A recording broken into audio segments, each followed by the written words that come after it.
Hello everyone. In this video again we are going to continue the properties of real number for addition and subtraction. So today we will discuss the identity property of addition and multiplication. Now we know that if we add 0 to any number, say if I say a plus 0 or I say 0 plus a, what happens? Adding a 0 doesn't change the number. We get the same number, correct? Similarly, if I multiply 1 with any number, let a be any real number, I write a multiply 1 or 1 multiply a. What happened? I get the same result. Okay, so with addition, with subtraction, adding 0 doesn't change the number. So we say that additive identity is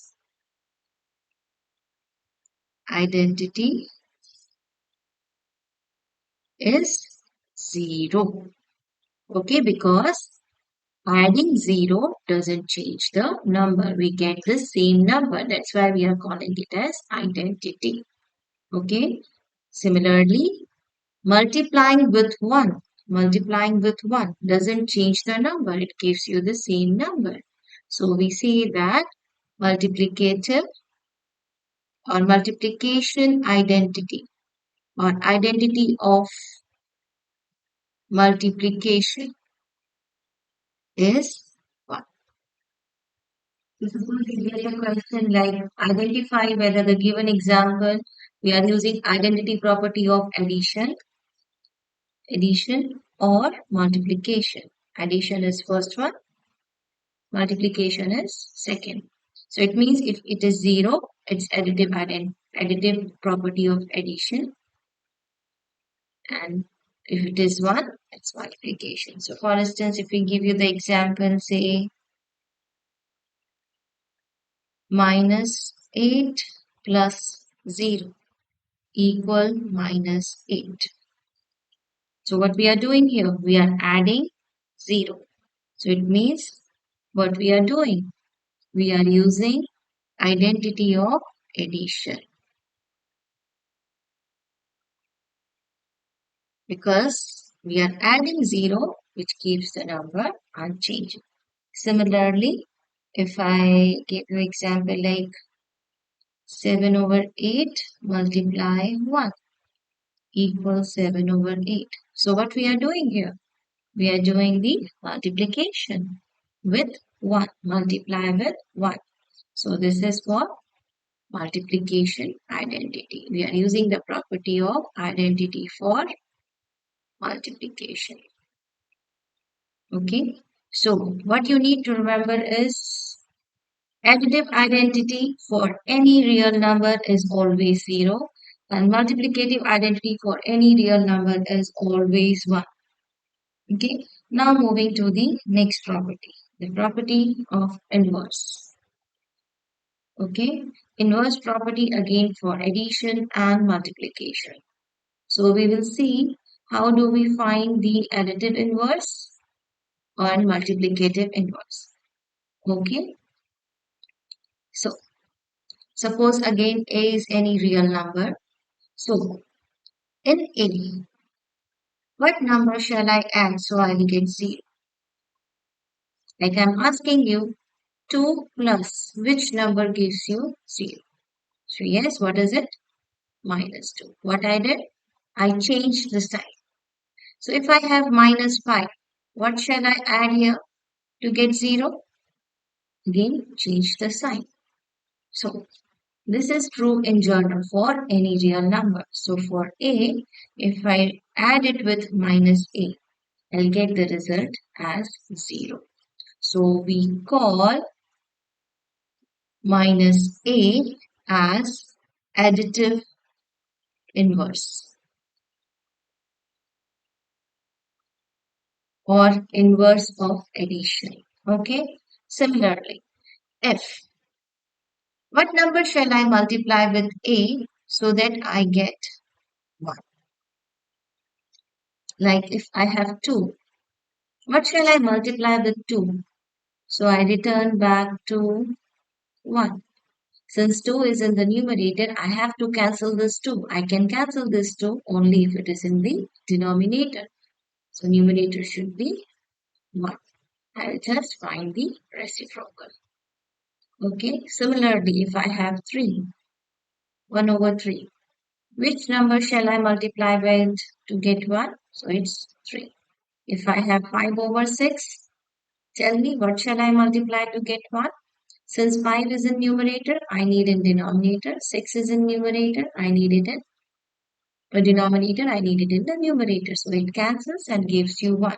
So in journal, you can say with A, it is the reciprocal of A. So 1 over A for any real number A, 1 over A is the multiplicative inverse.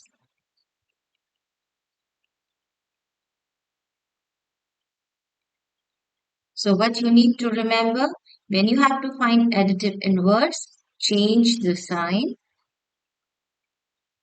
Okay. When you have to find multiplicative inverse, find the reciprocal.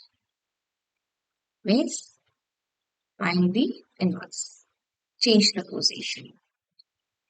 Okay. So suppose if I ask you, for example, for number say 8, what is its additive inverse and multiplicative inverse?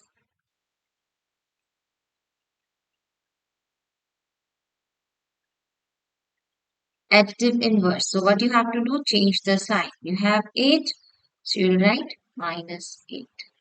Multiplicative inverse means change the position. That is find reciprocal. So 1 over 8. This is your number and this is the result. Clear? Suppose I change my number. In place of 8, let me take another number and see what will be the result. Suppose if I have minus 5. So what will be the additive inverse? Change sign. It's already minus, so change it to plus. Multiplicative inverse, change the position, like find reciprocal 1 over minus 5. Or you can write it as minus 1 over 5. Okay? I hope it's clear now. So next is the properties of 0. So for this, we should know like what will happen when we multiply by 0. So the first property is based on multiplication by 0. Okay. So we know that if we multiply any real number a with 0, the result is always 0. Like if I multiply 5 with 0, it's 0. Minus 7 by 3 with 0, it's 0. So this is the property of multiplication by 0. Okay. Now, what happens when we divide by 0? Division with 0. Division with 0. Now, suppose you have a, which is a real number, and it's not 0, means a is non-zero, any real number other than 0. Then, if you write 0 divide a, you get the result as 0. Okay, like if you have 0 over 7, it's 0. 0 over minus 3, again 0. Okay, but this is first result. The second result is if you have any real number a, for any real number a, if you divide the number by 0, it is always undefined. You cannot define it. Okay, so for instance, if you write 3 over 0, you have to write undefined. Undefined. Okay, it is not defined. Don't write it as 0. 3 divide 0 is undefined. Okay, and 0 divide any number is 0. Like for instance, if I say 0 divide, here I give you this example 7 and this. say 11 over 12. So you can write it as 0 over 11 over 12. So it is 0 by using this property because 0 divide anything. So when I'm writing 0 divide a, 0 over a, you can also write it as 0 divide a, which is 0. And this expression as a divide 0 as undefined.